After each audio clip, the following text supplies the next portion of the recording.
एक मिनट, एक बात बताओ, आप इंस्टाग्राम पे हो क्या? Yes, sir. वो जो एक वीडियो वायरल हुआ है जो Yes, sir. That's me. Yes, sir. Yes, sir. Yes, sir. Yes, sir. तो देख लिया वीडियो।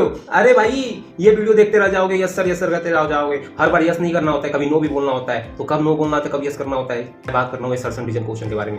अरे पहले तो असर्शन रीजन क्वेश्चन में तो चारों ऑप्शन समझ ही नहीं आते कितने बच्चों को कि इसमें करना क्या है। देखो पहला एक होता है assertion is correct and reason is wrong. इसमें तो तुम्हें समझ आ जाता है कि हाँ असर्शन सही है और रीजन गलत है। वैसे ही होता है एक कि assertion is wrong and reason is correct, तो उसमें भी तुम्हें समझ आ जाएगा कि असर्शन जो है वो सही गलत है और रीजन सही है।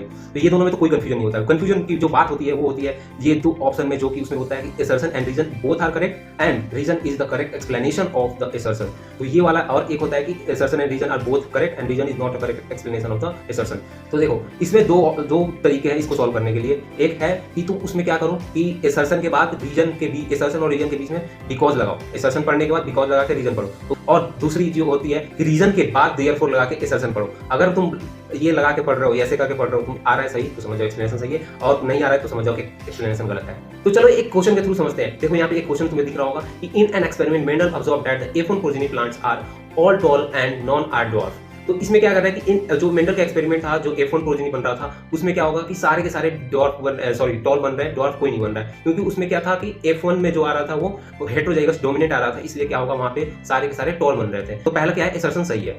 तो स्टेम हाइट रीजन पढ़ते हैं। Stem height is a contrasting trait with tall being dominant and dwarf being recessive. तो क्या था कि डोमिनेंट में क्या था, एक होमोजाइगस टॉल एक हेटेरोजाइगस टॉल था, और जो ड्वार्फ था उसमें क्या था कि रिसेसिव, उसको रिसेसिव माना था। और रिसेसिव में क्या था कि सारे के सारे क्या थे, होमोजाइगस रिसेसिव थे।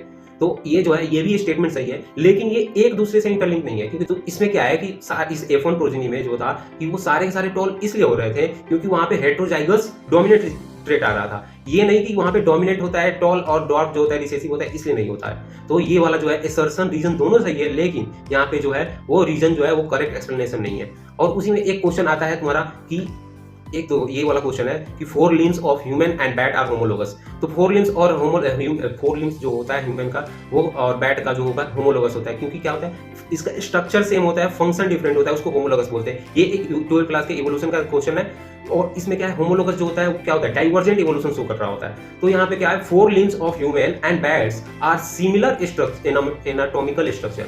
तो यहाँ पे क्या कर रहा है कि फोर लिम्स ऑफ ह्यूमन और बैट जो है वो सिमिलर अपना ये एनाटॉमिकल स्ट्रक्चर शो करता है, इसीलिए फोर लिम्स ऑफ जो ह्यूमन एंड बैट है वो क्या है, होमोलोगस स्ट्रक्चर है। तो यहाँ पे ये भी क्या है, ये क्या कर रहा है कि एक दूसरे को एक्सप्लेन कर रहा है। देखो आई होप ये आपको असर्शन रीजन कैसे सॉल्व करना है ये आपको पूरी तरह से समझ आया होगा। अगर समझ आया तो कमेंट में जरूर बताना भाई। अगर और अगली क्या चीज चाहिए तुम्हें, अगर ऐसे ही शॉर्ट्स वीडियो के थ्रू, तो अगली जो बोलोगे वो बना के दूंगा। तब तक के लिए